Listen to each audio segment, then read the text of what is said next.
السلام علیکم۔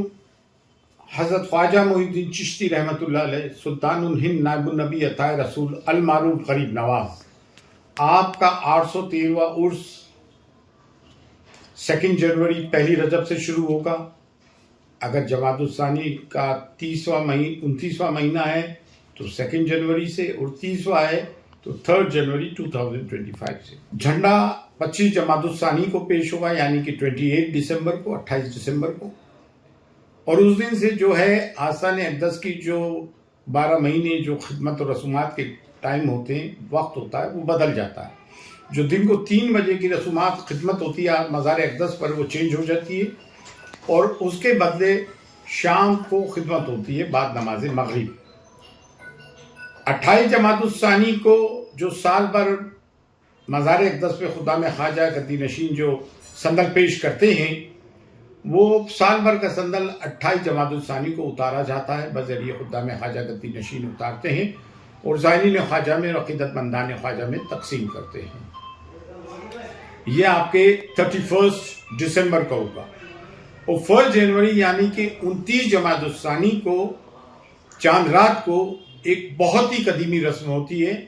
حضور غریب نواز کے جانشین بابا قطب الدین بختیار کاکی رحمۃ اللہ علیہ، جن کے جانشین بابا فرید تھے، اور ان کے جانشین حضرت نظام الدین اولیاء، حضرت علاء الدین صاحب علی کلیری اور صابر کلیری رحمۃ اللہ علیہ، اور حضرت نصر الدین چراغ تحلیوی رحمۃ اللہ علیہ تھے۔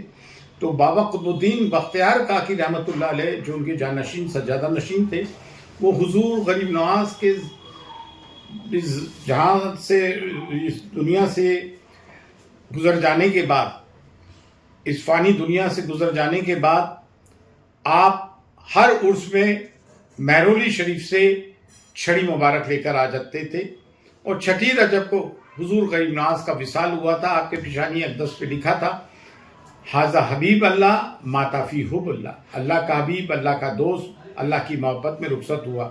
اسے عرس کہتے ہیں، اسے شب عروسی کہتے ہیں، یعنی کہ اللہ کے محبوب کا، اللہ کے برگزیدہ ولی کا اللہ سے جا ملنا، اس دنیا فانی سے رخصت ہونا جانا، اور انگلش میں اسے کہتے ہیں to commemorate the death anniversary of sufi Saint.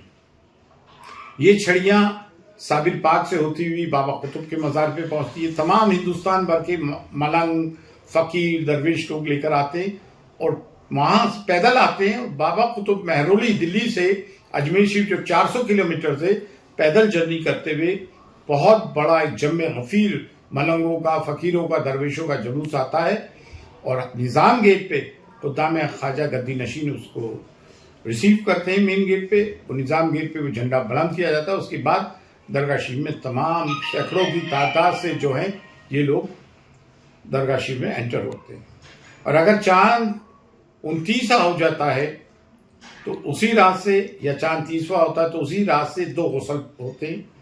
ایک شام کا غسل ہوتا ہے بعد نماز مغرب، خدمت کے بعد غسل دیا جاتا ہے، کیوڑے سے مزار اقدس کو غسل دیا جاتا ہے، وہ صرف خدام خواجہ گدی نشین دیتے ہیں، وہ سول پیراروگیٹو، ان کا سول پیراروگیٹو ہے وہ۔ اس کے بعد دوسرا غسل رات 12 بجے بعد ہوتا ہے، اور ہر تھوڑا ٹائم بڑھتا رہتا ہے۔ 6 غسل ہوتے ہیں رات کے، 6ٹھی شب تک۔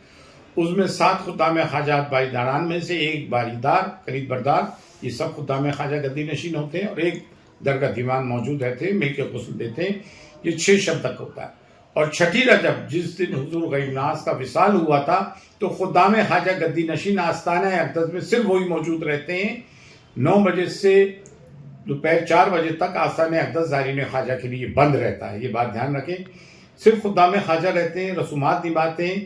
اس میں شجرہ طریقت یعنی اسپریچول جینیالوجی چشتیہ سلسلے کی پڑھی جاتی ہے حضور غریب نواز کی، بعد اس کے فریاد پڑھی جاتی ہے، صلاۃ و سلام حضور کی شان میں پیش ہوتا ہے، یا نبی سلام علیکہ، یا رسول سلام علیکہ۔ یہ قدیمی روایت ہے یہاں کی، یہ قدیمی سلام ہی یہاں پر پڑھا جاتا ہے۔ اس کے بعد دعائے خیر کی جاتی ہے، ملک کے لیے، دنیا کے لیے، عالم انسانیت کے لیے، عالم اسلام کے لیے، اور اس کے بعد تبرک تقسیم کر دیا جاتا ہے۔ اسے چھوٹا کل کہتے ہیں۔ بڑا کل 9 رجب کو ہوتا ہے، صبح 9 بجے خدام خواجہ حضور غریب نواز مزار اقدس کا غسل دیتے ہیں، کیوڑے سے، گلاب جل سے، اور درگاہ شریف زائرین خواجہ پانی سے دھوتے ہیں، اور اسی کے ساتھ 9 رجب کو صبح 9 بجے عرس اختتام پذیر ہو جاتا ہے، عرس کا سماپن ہو جاتا ہے۔ عرس کنکلوڈ ہو جاتا ہے. اسے عرس کہتے ہیں. 813واں عرس تمام زائرین خواجہ اور عقیدت مندان خواجہ کے لیے بہت بہت مبارک ہو. یہاں ہر دھرج جاتی سمودائے نیشنلٹیز واک آف لائف ہر ڈینومینیشن کے لوگ یہاں آتے ہیں, ہر مسلک کے لوگ, اور اللہ تعالیٰ ان کے وسیلے سے ان کی دعاؤں سے لوگوں کی حاجت پوری کرتے ہیں. پرکیف ماحول رہتا ہے, یہاں امن و امان ہے.